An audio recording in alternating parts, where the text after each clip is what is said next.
How can fintech help bring about a more sustainable world?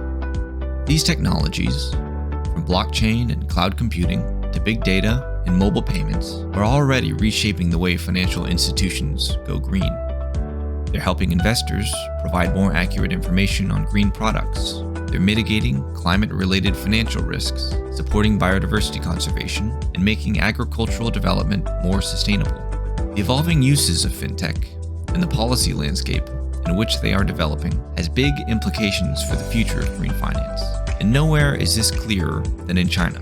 China's climate and environmental policies for the next 3 decades are estimated to require upwards of $73 trillion. Fintech will be essential to harnessing this capital.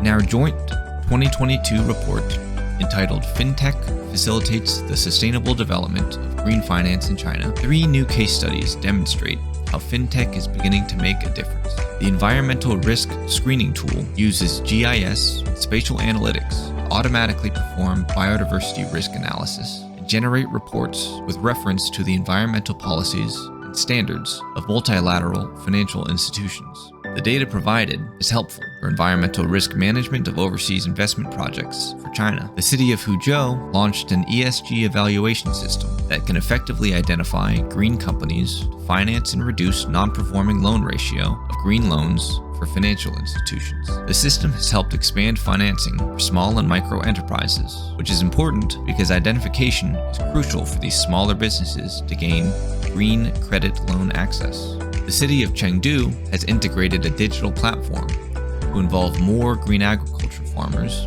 and companies in the modern rural financial system. The platform has helped reduce farmers' transaction costs and promoted low carbon and green agriculture. The carbon emission intensity of wheat planting in Chengdu dropped by roughly 13% to 21%. Compared with the traditional model. These cases offer some insight into the potential of green finance. But for that potential to be realized, China's policymakers and market participants will need to overcome a number of challenges, including environmental data that is heavily localized, a policy framework that lacks specific guidelines, and a lack of training and awareness of green fintech developments among many financial institutions and technology companies. Ultimately, Chinese firms and governments will need to move quickly down the path to finance the transition to a green economy, and that path will be paved with fintech.